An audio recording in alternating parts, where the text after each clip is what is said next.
Remember what it was like to be a kid? To explore and play. To roam free all day. In Jamestown, North Carolina, we get out of the grind and escape into the moment. People feel good here.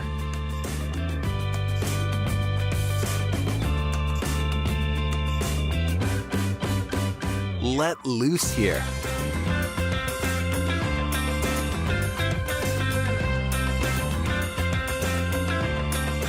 Eat well here.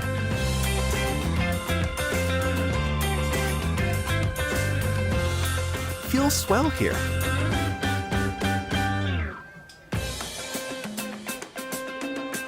We go for a ride or an afternoon stroll.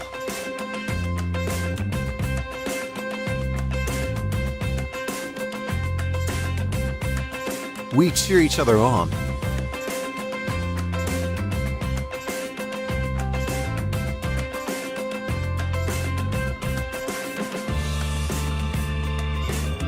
And go for the goal.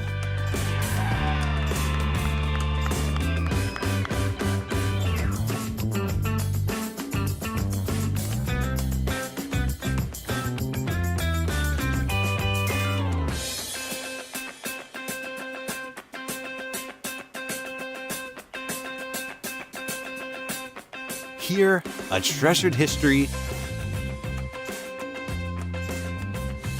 meets the energy of a town on the rise. In a place with true heart and soul, and where we have our own special beat. Jamestown, North Carolina, where history and possibility meet.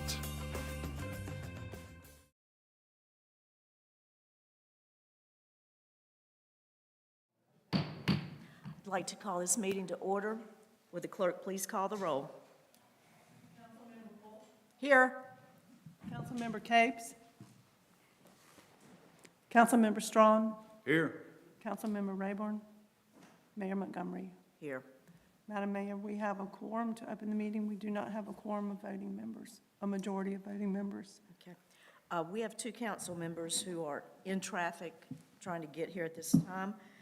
What I'm going to do is lead you in the pledge. We'll have a moment of silence, and then I'm going to call for a 15-minute recess so that they will hopefully be able to get here in that time period. Please stand for the Pledge of Allegiance. I pledge allegiance to the flag of the United States of America and to the republic for which it stands, one nation, under God, indivisible, with liberty and justice for all. Please bow your heads for a moment of silence.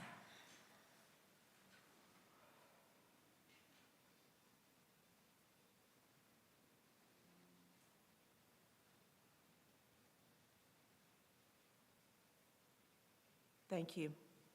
This time I'll call a 15-minute recess, and we will resume business in 15 minutes.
Would the clerk please call the roll again?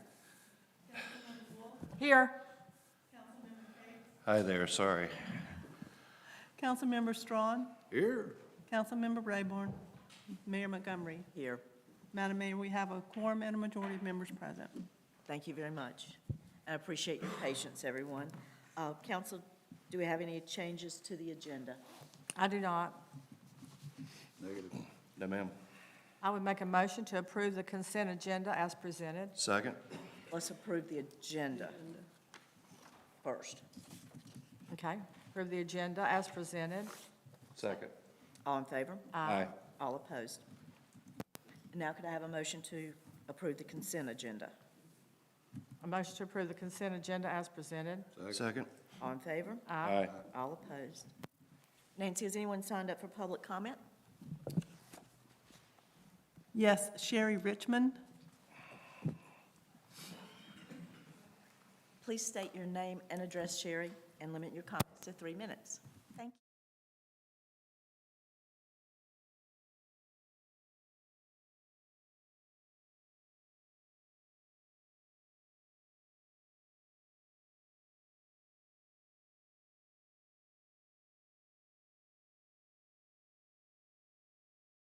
John and Lawrence both have had, I've observed anyway, different insights into the changes that we're looking forward to, I'm sure. And you've both done, I think, remarkable jobs at remaining cool and calm and thinking through all kinds of situations and how to make it the best that we can have for Jamestown. And I wanted to thank you both for that. You've always had the best interest at heart for Jamestown, so thank you. Thank you. Thank you, Sherry. Very nice. Do I have anyone else signed up, Nancy?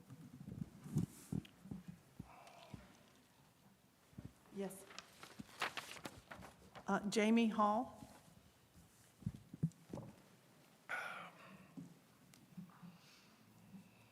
Jamie Hall, 210 Misty Waters Lane. I also own a business at 101 Ganaway Street.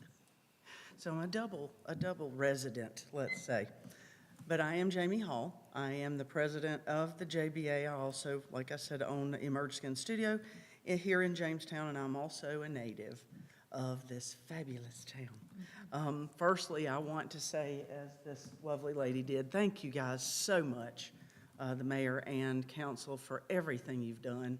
The last couple of years have been very challenging, and you guys have done just a fabulous job, and I wanted to thank you personally from the JBA and from me. So I'm really here actually to talk about what the JBA is getting ready to, the event we're getting ready to have, and that is Christmas on Main. This is the 2023 Christmas on Main. The Bethany Medical and Lenny Peters Foundation is sponsoring it this year, which is wonderful. That was a new thing we have added. The Christmas on Main is a holiday stroll in Jamestown. It highlights the local businesses of Jamestown.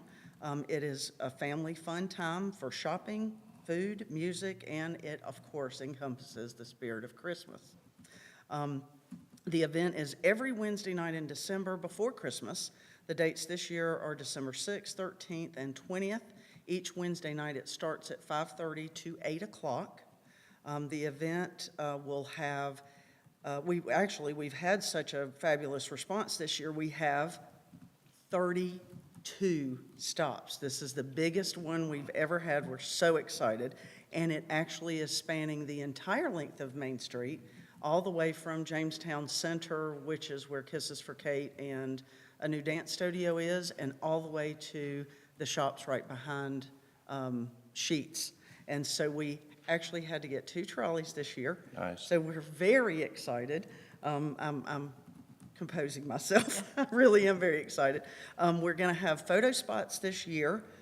So we encourage everyone to post their own photos on our Christmas on Main Facebook group page, and you have to be a member for that. We're going to have 3 contests, one each Wednesday night: the Ugly Sweater Contest, which will be sponsored by Guilford and Maine; a coloring contest, which will be sponsored by the YMCA and CityServe, and then the finders keepers solve the riddle contest, so you find the gingerbread man, and then you keep the prize. So pick up your stamp cards at any participating merchant, get the stamp at each of the 32 stops, drop your completed stamp card off here at Town Hall. You can slide it after business hours, you can put it through the mail slot, and with that, you will be entered to win one of the gift baskets that we have that will be filled with gifts from the participating merchants. For more detailed information, go to the JBA website, which is Jamestown Business Association, .org, and the JBA Facebook page and the Christmas on Main group page. Thank you. Sorry for being over time. Thank you, Jamie. Thank you, Jamie. Thank you, Jamie. Sounds like a lot of fun, yeah. Yeah, lot of fun. absolutely. Good job, Jamie. Yeah. I hope to see everybody there. Christina Reeser?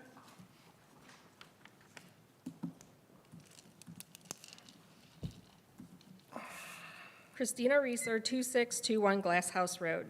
During the October 24th Town Council meeting, I spoke during public comments. After staying to watch a very hyped up but yet very disappointing stormwater and drinking water presentations, I exited Town Hall with 4 friends to discuss the night events. Shortly after leaving, I was approached by both Sarah Glanville and Pamela Burgess. While Sarah's interaction was civil, Pamela Burgess's interaction was threatening and aggressive. I hope the town of Jamestown will speak with Mrs. Burgess regarding her actions and reinforce the town of Jamestown Code of Ethics, because she will become a liability if she continues to react to constructive criticism and factual information in this manner. Now be forewarned. What you do or say is recorded, documented, and becomes part of the public record. I can guarantee you this information will be used against you. Regarding the October 24th stormwater and drinking water speakers, how did this serve to educate the public about persistent and ongoing issues? The stormwater presentation focused mostly on High Point and barely mentioned Jamestown. The drinking water presentation basically focused on Greg Flory requesting more money, $600,000, from the town of Jamestown for improvements.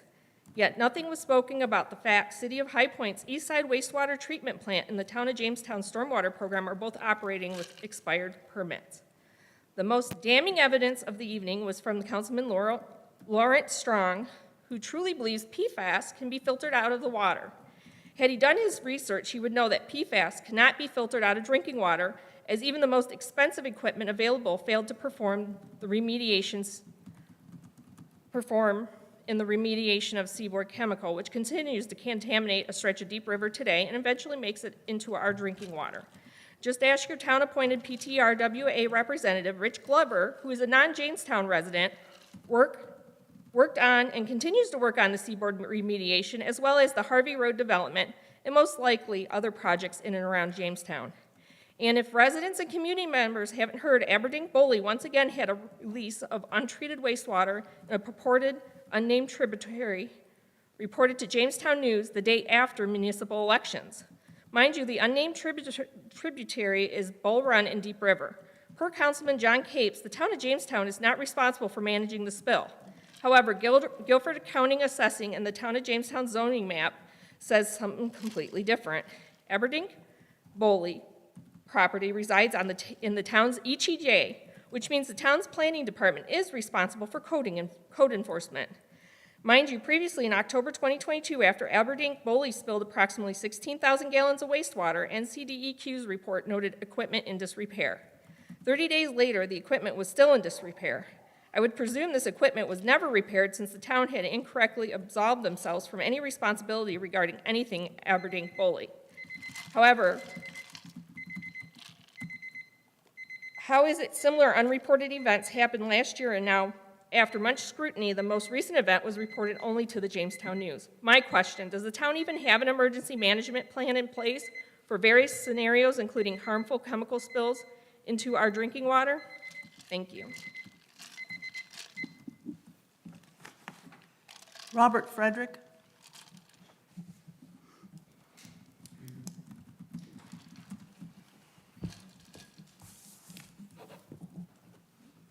Robert Frederick, 500 Windwood Drive. A year ago, almost to the day, an unusual series of events occurred in Jamestown. The events of this unusual story are pulled from the invoices of Tom Terrell, Jamestown's hired land use attorney, which I got through a public records request. On November 22nd, 2022, Terrell began drafting changes to Jamestown's land development ordinance. The next day, he completed the draft and sent the proposed changes to the town manager and, unexpectedly, to D.R. Horton's attorney.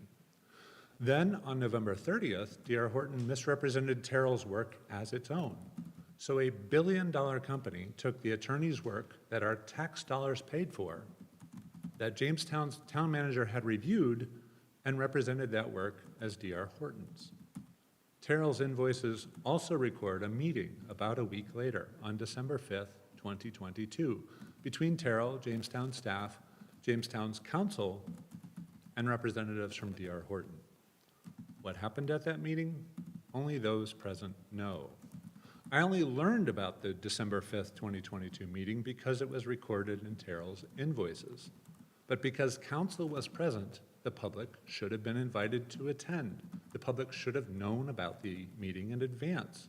Notes should have been taken.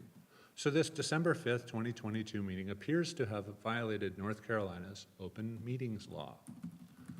As we all know, council then voted a month later, this past January, to accept D.R. Horton's changes to the land development ordinance, which paved the way for the high-density development D.R. Horton wants to build, a development that will double our population and a development that Jamestown Council ultimately voted to approve. As we have since learned, the version of the development agreement council voted on was authored, backdated, and password protected by D.R. Horton's attorney, Mark Isaacson, even though it says on the front page that it was prepared by Jamestown's attorney, Tom Terrell.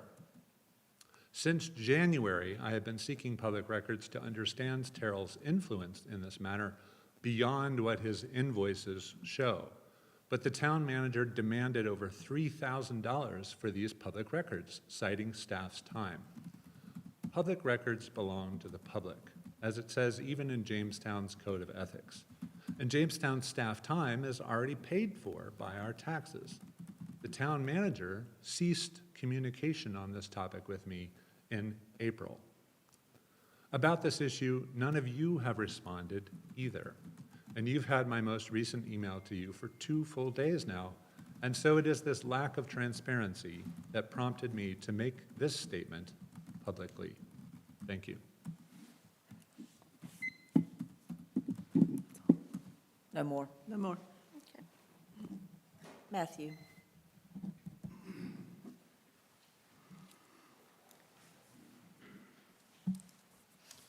Well, good evening, Mayor and Council. We have a couple of, one item here for consideration, update adoption of Chapter 55's stormwater utility fee in the title of Public Works of the Town's Code of Ordinances. I am going to do a brief overview, and then I'm going to invite both Danica Heflin and Lindsay Lingle to come up and give you a little bit more information on this particular topic. They were kind enough to come this evening to do our stormwater symposium. We did have several attendees come in and speak with them earlier this evening. Under the Code of Ordinances, we are requesting the implementation of the stormwater utility fee. It's a fee that we've actually discussed for quite a bit of time now. Ms. Lingle and I were talking before the meeting, and she reminded me that she came back in 2021 to start talking about the implementation of a stormwater fee with the town council at that time. And it's something that we discussed as part of our budget processes for at least 2 or 3 years now. It was a part of our budget adoption. It is in our estimated revenues. And so the only thing that we have now is basically a formality to establish the utility to allow us legally to start charging our customers for that. The stormwater utility fee is based on your area of impervious surface, and it is calculated and applied using what is called an equivalent residential unit, an ERU. That's the unit of measure. Each residential property equates to 1 ERU, and what we did is we took a look at a sample of different residential properties throughout the town and came up with an average amount of impervious surface for a residential unit, which ended up being 4,000 square feet. That includes rooftops, driveways, patios, things that are impervious to rainwater infiltration.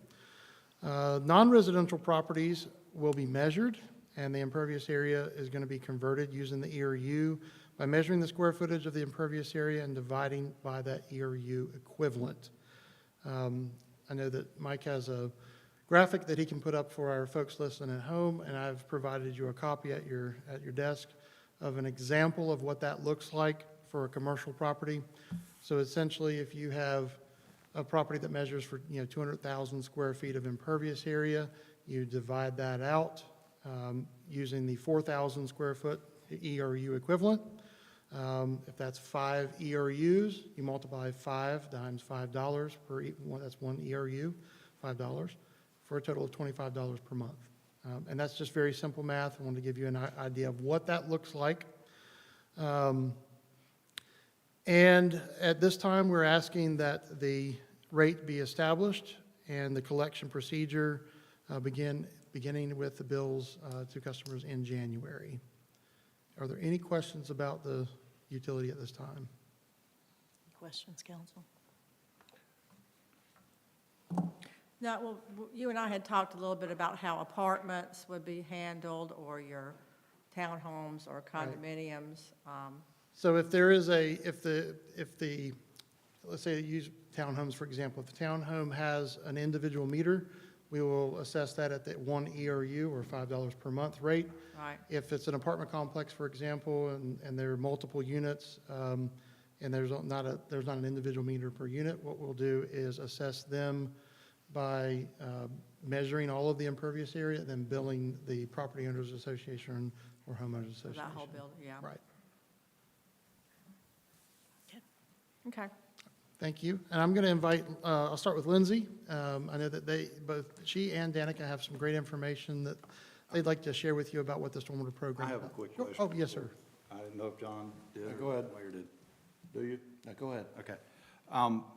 Just to confirm, because I asked Paul about this, on residences, the standard fee is going to be $5 regardless of the size of the residence? That's Or correct. whether or not their whole front yard is a parking lot?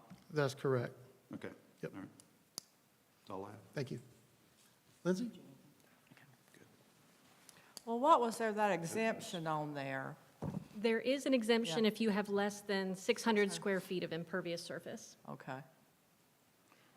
Really, I could talk about stormwater all day. As the folks that I've talked to tonight know, I am very passionate about it. I'm passionate about both the public education side, but also the compliance side. So instead of me talking at you about stormwater and stormwater fees, I would love to answer any questions you might have. I think, go ahead. The 600 feet, that's just the national average, because I Googled it and said North Carolina, it's at 600 feet. So what my concern was that some parking or driveways are going to be much bigger than others, and mine is probably smaller than others. But then I had questions about the walkways going from driveway to front porch or rear of the house to the driveway, those sort of things. But Paul has explained that it's going to be flat $5 for residences, and the only thing that's going to come into play is going to be the commercials. Commercial, could be industrial, or even multifamily. There is, if you were Googling, hopefully you came upon the UNC School of Finance, who did a whole stormwater dashboard for municipalities in North Carolina. And what they did is they compared all the municipalities and MS4s that have a stormwater utility fee and compared what that fee was per month, what the ERU amount was, and if if they had a standard fee versus a tiered fee. The tier being maybe you had up to 2,000 or 3,000 or 4,000 square feet, you paid one fee. If you had above that, you might pay a different fee. And a lot of the larger communities opted to go with a tiered fee because they had wide ranges and it impacted a lot of people. But a number of the smaller communities looked at what the administrative burden was to do that, because now you're having to measure every single property. And if you have an addition of a patio or a shed, or if you wanted to expand your driveway, it could bump you into different tiers, which has to be remeasured.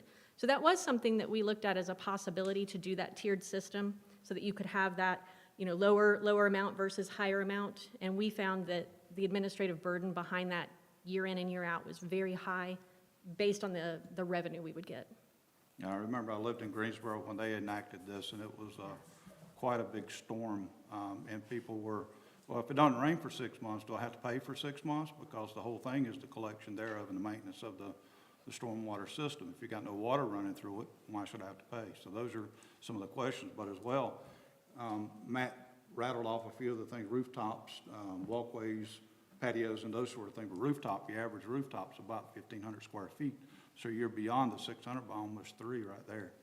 Right, so that would be if you had a smaller home or a smaller community, or maybe you had, depending on the age, a gravel driveway. There are definitely some residences that'll fall under that, but in general, if you are a resident in Jamestown, that fee would apply to you. But I did want to mention one thing, since you had talked about the Greensboro feedback that you'd gotten about if people said, if it didn't rain for 6 months, which we've seen here until today, Yeah. I don't have to pay for that fee. And really what this fee is paying for is the compliance of your stormwater permit. And I think that that's a great point to bring up, because a lot of the residents believe that this is going to fix a stormwater issue or a stormwater pipe, or they're going to fix, a catch basin. And most of this is really funding the compliance of your permit. And we have a copy of that permit if you'd like to look through it. What you're required to do by regulation is 6 minimum measures: public outreach and education, like the event you've put on tonight; public involvement, like when we do a Creek Week event or a litter cleanup or something that gets the community out physically doing something, or planting a rain garden. You have illicit discharge detection that involves inspections, reporting, documentation; construction site cleanup, which most of that's erosion controls handled by the county. There are some components in your new permit that Jamestown will have to do. But then you also have post-construction, inspecting all of those stormwater devices that your commercial properties and your HOAs have. And lastly is good housekeeping and pollution prevention. So that's training your staff on how to identify illicit discharges, how to do dry weather screening at your outfalls, how to ensure that your staff that's doing landscaping has their pesticide license and they've got proper storage. So a lot of this fee is going towards your permit compliance, which is all of that, and not necessarily towards, hey, it rained tonight and flooded my driveway. John, I thought you had a question about. Well, I did, but y'all kind of crossed over it in between, so I'm good. So, thank you. Sure. Any other questions for Lindsay? Well, I think too, though, at least in our discussions, we hope that eventually this stormwater fee will build up and we will do some stormwater projects. Yes, Not just absolutely. compliance or the maintenance or the administrative things that we require, but actually do some of the stormwater projects that we need doing. Yeah, and I don't want to get too far ahead of ourselves, but we've definitely talked about a cost share program that allows funding to be available for homeowners that are having flooding issues or need some, what seems like routine maintenance when you're a large company, but is really a big issue when you're just an individual homeowner, and to help fund part of that. One of the really exciting things that I find when you have a stormwater utility fee where that funding is dedicated for your stormwater program is when a grant becomes available where they can help with some of these capital improvement projects, but they might require the town to match 20% or 40% or 50%. And that's a lot of money when you have a $600,000 project, is you'll have that match funding available and you can really make that stretch. But it only works if you have this dedicated stormwater fund to work with. Right, right. Danica, would you like to add anything? I would. Good evening. I have a question, and this pertains to Christmas on Main coming up. I'm looking forward to being here, giving away some literature, materials, and giveaways, but it's also a really great opportunity for me to ask residents a question when they come up to the table and provide some feedback for you. There are 100 different questions off the top of my head that I could think of to ask. I would love to know, is there a question that is stormwater related that you all would like information about from the residents? I would be more than happy to have both a paper survey, but also to hand out maybe a postcard with a little QR code on it where people can go online and ask a question, provide some feedback. Can you think of anything that I could prepare as we're getting ready for Christmas? Well, I mean, just an open-ended question. What are your concerns about stormwater? What do you know about stormwater? What would you like to know about stormwater? Where will you be set up during Christmas on Main? Will you be at the town hall lobby, or? Yes, Okay. town hall. Excellent. Good. Okay. Good. Yes. We're looking forward to it.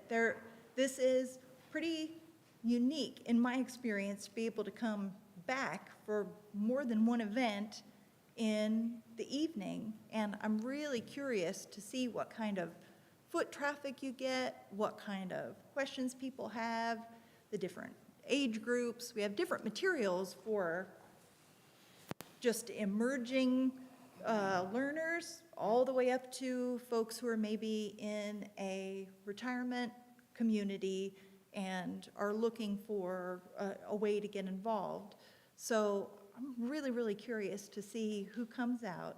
And I think a general question that's open-ended gives you the best opportunity to Yeah. be What's on their surprised. mind, yeah. Yeah. I think as long as we don't have a night like tonight, Yeah. you'll have a lot of good foot traffic. If it's a night like tonight, it's gonna be slim. Pretty Yeah. dreary, So- yes. True, Because we ran into that last year or the year before, I Yep, forget which. that's so But true. we had one night that was not good. yeah. But as a rule, the other thing would be, if you're gonna have a QR code on a card that actually leads to a site that has a more detailed, rounded off synopsis, I think you'll probably get a lot of benefit out of that.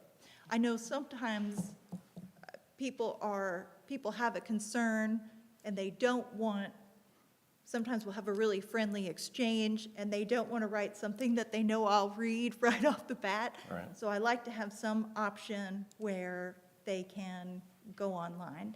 We can make it a very simple form where it's going to a landing page on the regional council's site, and they fill it out. This evening, before the meeting started, I was talking with Rob. He pointed out that it would be really helpful for the Jamestown page to link back to Stormwater Smart so that we kind of have, he said, cross-pollination, which I thought was a great term. So what I could do is, it can either go to a landing page and it's just kind of a terminal page, or it can have the option on there to go to the Town of Jamestown website, and maybe then if people can link back. That's one thing that I got feedback on tonight. So definitely I'll make sure that QR code takes them somewhere instead of getting lost in cyberspace. It's Yeah, that's where it gets frustrating. scary sometimes. I'm wondering if, and I don't know if this would apply for a question-wise, but I know we had, or if you guys were involved in the inventory that we took, or that the town had somebody take, when it comes to the creeks and the waterways and those sort of things within our town itself, did we get any numbers on, I realize we've got the curb and gutters that go into piping, that eventually come out in somebody's front yard, a backyard, a creek, that make their way into public property, if so, and then into named or unnamed tributaries, depending on where it's at. I'm wondering what the percentage of is what the town actually owns versus what is in somebody's backyard or front yard. That's actually a great question that was not addressed in the, sorry, I just stepped in. Yeah, please. In the prior stormwater permits statewide, and it's something that has come up in all of the stormwater audits this last 3 years, is this interconnected, whether it's with DOT, with City of High Point, or with another entity. So the new permits that are getting released have a 5-year cycle, and one of those requirements will be to determine how much is actually Town of Jamestown's, how much is DOT, and how much is private. So to my knowledge, we don't have that because we did not map, correct me if I'm wrong, we did not map DOT streets, catch basins, and their storm system. We only mapped the part that the town is responsible for. How much distance was that? What was the distance? I do not know off the top of my head. We can certainly get that for you. Are you looking Well, I for the mean, map of the storm, the linear footage of the amount of piping? Or what quantity are you Well, yeah, looking for? private ownership versus public ownership. Public is paying for both. At this point, we're going to enact a $5 fee, so they're going to be paying for both. I've got a neighbor who had substantial damage from water runoff from the neighborhood, and they were responsible for every penny of it. And then we've got an active flood issue that's on a particular street that happens all the time that potentially could be rectified very easily, but, you know, it's back and forth as far as whether it's the homeowner or the town's responsibility, and those are things that now we're going to enact a $5 fee, but we don't have anything saying this is what we're going to do, and that's where that money is going to be spent, versus just saying it's admin, it's, you know, developing a policy, it's, you know, making sure that people are cleaning up after themselves, which is what we pay our staff to do already and what we do as a town. So it's a little difficult to take the additional funds and just say, well, it's a piggy bank for in case. Oh, it's not. I think that you're going to find, as we found in the last audit, that there are requirements that we are going to have to start doing over the next new permit that were not in the last permit. These are new requirements to the town that have to be funded and staffed, that all take time.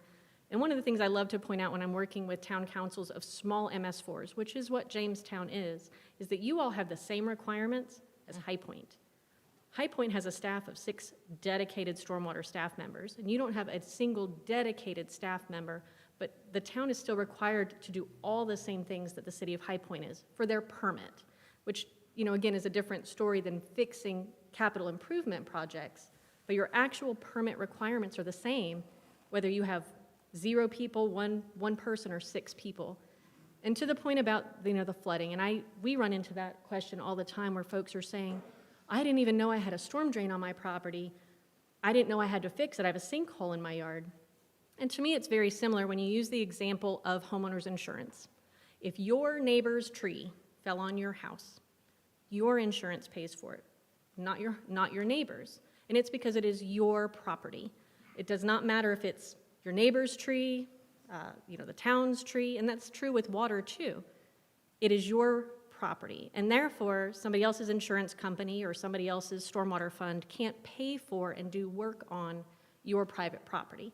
But this is why I think it's so important to have public outreach opportunities, because a lot of folks don't know that, or they don't really understand how the system works or what is required when you do have a stormwater permit. And I think these are just great opportunities to meet not only with city council and town council, but residents, whether they're in person. We've met some very dedicated folks that care about this, and the people that are online, but we also want to reach the people that don't even know stormwater is a thing. And so Christmas on Main, I think, is a great opportunity, and we would love, if you guys are involved in other programs and other events in town where you feel that we can get out in front of your residents and have these same conversations in a more cozy setting where it's a little less formal, we would love that opportunity, because you have the same questions that your residents do, and we would love the opportunity to explain it and walk them through the process. You mentioned funding a position. A town of 3 square miles is going to have a dedicated person. If you're asking my personal opinion, I do think you will end up there. Well, you don't have to. I mean, it depends on how you do the responsibility. So that's a whole nother discussion. Oh, yeah. And so much of that is internal. If you can shift things That's not a between. requirement, is what I'm getting at. It is you not have a dedicated- requirement. yeah. We I have think- Paul Blanchard, and we make him wear 19 hats. I know, And poor for that Paul. reason, and Yeah. that reason alone, I know we're going to be okay. Now, if you were ever able to pin down the DEQ manager of the MS4 program, who has been doing all of the audits for every MS4 across the state, I think what you will find is, of the communities that had notices of compliance, meaning their stormwater permit is exactly implemented, everything is checked as it should be, everything is done and inspected and documented the way it should be, you won't find a single one of those towns that are in compliance that does not have a dedicated stormwater person. You mentioned the change in the permit that's upcoming versus the one that we had. One thing, if it's not a major, effort, if you can identify what those changes will be and maybe tie that into the QR code, it might be a good impetus to understand some of where this is coming from and why, as opposed to just being arbitrary, because, to the average end user, they're going to feel like, well, it's a permit changes, they threw in a couple of ands and ors, and, that was pretty much where it stopped. I mean, it's just good to have like a few details in there so it can clarify at least this is what it's about to some degree. I think we can definitely do that. Honestly, my biggest thing is getting the point across that you have a permit. Most of your general public does not know that there is even a such thing as a stormwater permit. So I think that's like the starting point, right? That we have a permit, that we have requirements, that these are regulations, that that part we are required to do. whether you implement it through multiple people or one dedicated person or however. I think there are some folks that delve more into it that are going to care about the last permit only made you map the storm system that was piped. The new permit makes you map your swales as well. Because there will be folks that care about that. So I think we can certainly get down into that nitty-gritty and help explain what the changes are. Yeah, I don't want you to get too deep in the minutia. I'm just thinking, you know, a few things at a high level will probably have a benefit. So, appreciate you. Sure. What other questions do you have for us? Any other questions? No, ma'am. What about the ordinance specifically? Oh, It's very straightforward. I think this is a model that's used quite yeah. often in other municipalities, I guess, of our size. We did write that specifically. There is a huge range of ordinance options out there through the state, ranging from multi-page, where every single Yeah. thing is detailed out, to just straightforward, this Yeah. is the state statute, here's what we're doing, here's when it starts, and here's what it is. Yeah. And Beth, you've been over it? Yes, sir. And it's allowed under the statute. Yeah. Is it appropriate for Jamestown? I think so, sir, yes. We're seeing it, stormwater issues in my world quite a bit. Of the 100 and, I believe, 30-some MS4s in the state, you're about at 100 or so that have a utility fee now.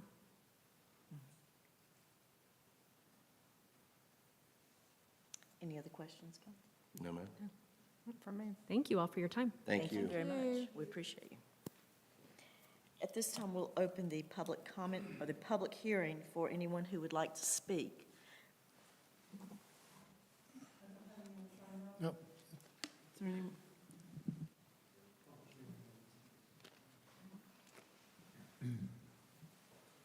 Robert Frederick, 500 Windwood Drive.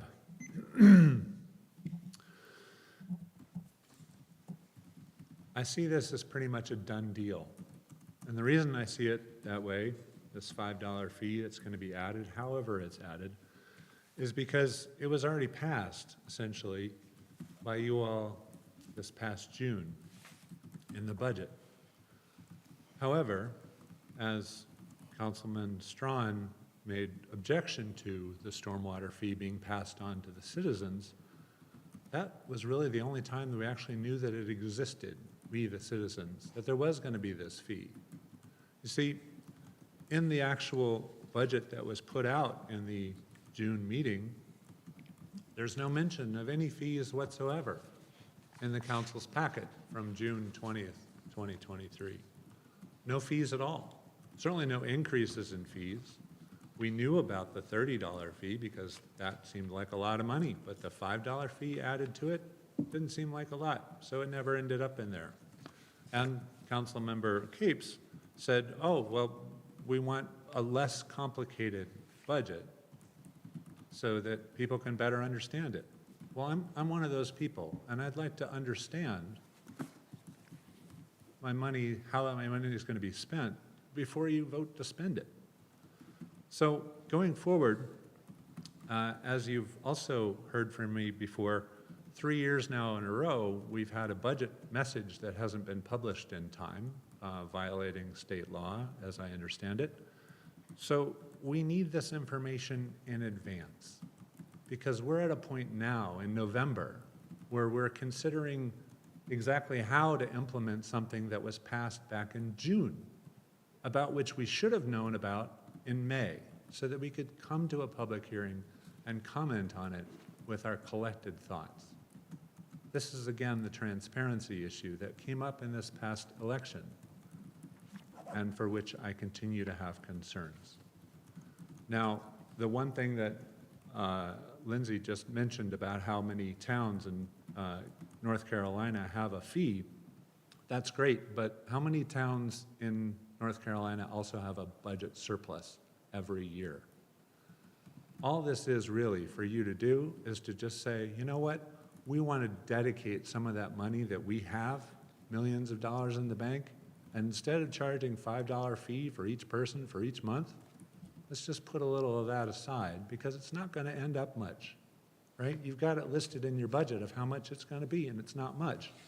Plus, on page 32 of your packet, you already say you're gonna start transferring 2 cents out of every $100 valuation of taxes now to the stormwater capital project. So there's money available. You just need to reallocate it. Thank you.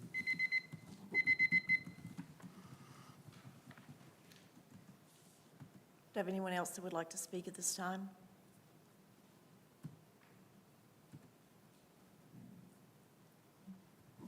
Seeing none, I will close the public hearing and return to council. One thing that stands out to me that keeps coming up is that people talk in terms of, June, July, May, as far as when all these things come to a head. But the thing that keeps getting passed by is that these discussions start in January every year.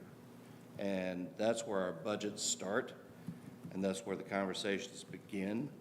And if you don't attend those meetings, especially at the beginning of the year, then you're not talking with all the facts, because you have to be there to understand it, or at least go online and see it, and be able to ask questions about it at a much earlier point. So, if you're there at June, you're right there while they're fixing the barn door, but we start talking about it 6 months prior. So there's a lot that leads up to this. There's a lot that goes into it. None of it is arbitrary, and it's definitely geared towards taking care of the business of Jamestown and the people who live in it. So I think that's important. I think that gets missed a lot. So I just want to get that out there. Did you have any thoughts on this? That's a good point. Ordinance. I think at this point, I think we've discussed it pretty well, so. Any discussion points? Well, now, do we want to continue this, though, to I allow would like to Councilmember continue this, Rayburn have to be a full present? council. Yeah, Yes. let's have the full Because I know we like council member. To do that with a full council. Does anyone have any other questions? Well, if it's going to be continued, I won't be one of the voters when it comes. No, you will be. Yes, you will, because this is old business. It would be handled before the new council was installed. Okay. Yeah, you will be. That's, Did you want to make a motion? to yeah, that effect, I will make a motion to continue this public hearing to our December 19th meeting here in the Civic Center, 6 o'clock, without further advertisement. Second. All in favor? Aye. All opposed? Thank you. Okay. Moving on to the manager's report, Matthew? I have one other right here. Just wanted to share that. Well, good evening once again. Bring you some information on a couple of our major projects that are currently still underway. The recreation maintenance building is fairly close to being finalized. Again, we're looking at early December. Same with the golf course bathrooms. We're still waiting on the county to say yes to a couple of minor changes that were done with the architectural design, and that should be completed very soon as well. Loose leaf collection did begin on October the 23rd, and I try to keep you apprised of kind of what they've done. It runs until the end of February 23rd of 24. I think you're going to probably see quite a bit of leaves after the rain that we've gotten, because that tends to bring them down. But they've gotten over 40 tons of leaves picked up already. And this was, at the time, it's been a couple weeks ago, they had made over 3 complete circuits. I think they're well into their 4th now, complete circuits around town. I know that leaves fall very quickly, all at the same time, and it tends to be right before Thanksgiving.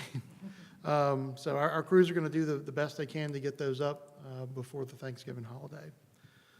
The Jamestown Business Association, as you heard earlier, is doing Christmas on Main, the December 6th, 13th, and 20th.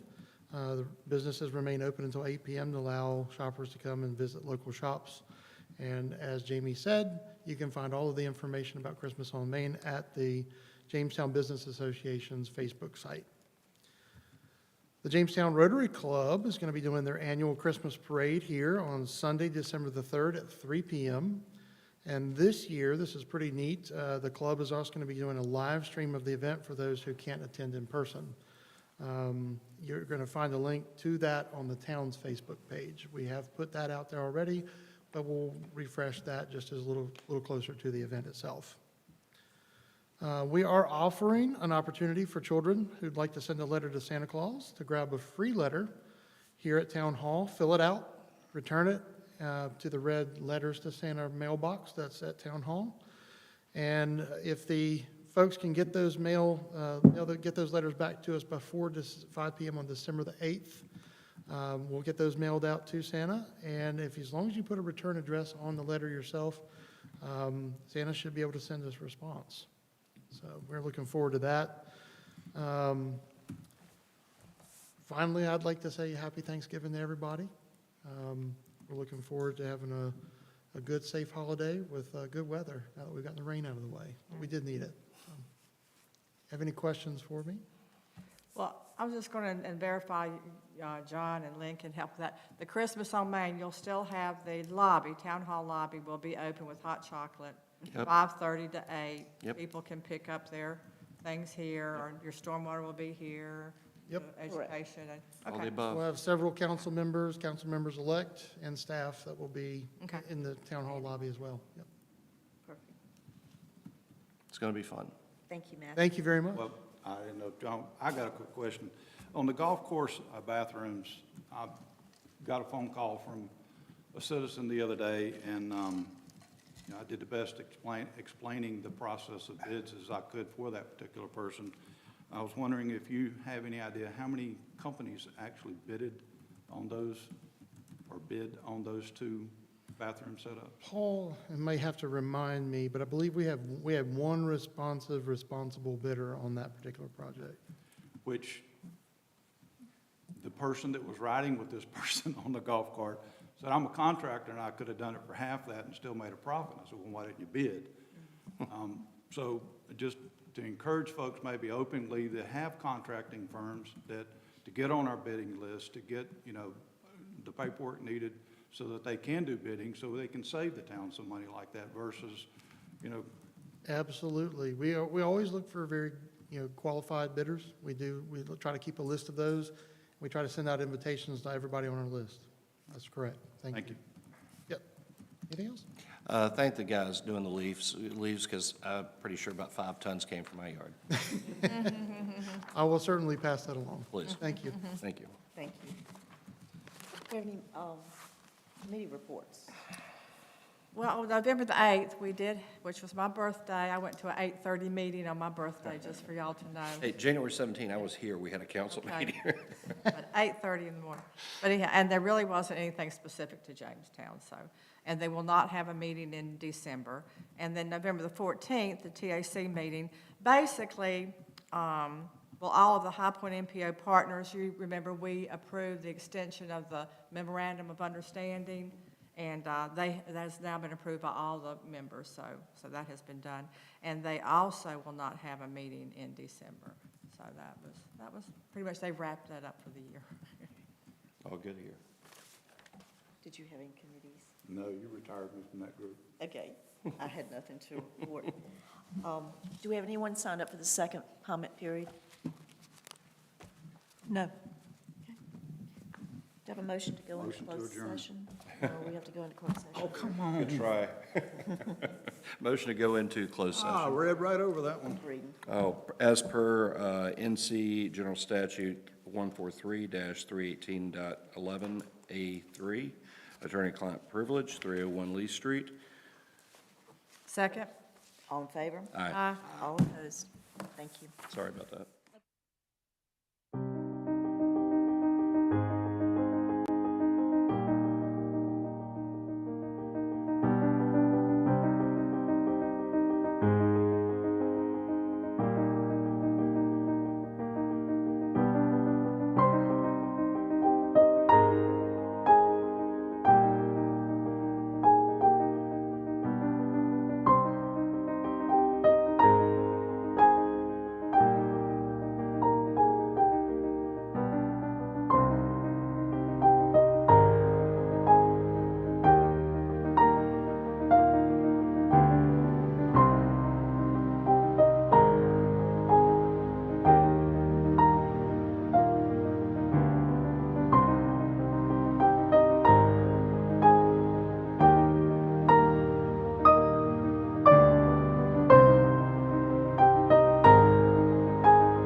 Second? All in favor? Aye. All Motion to opposed? adjourn. Louder. Yeah, motion to adjourn. Second? All in favor? Aye. All opposed? Thank you.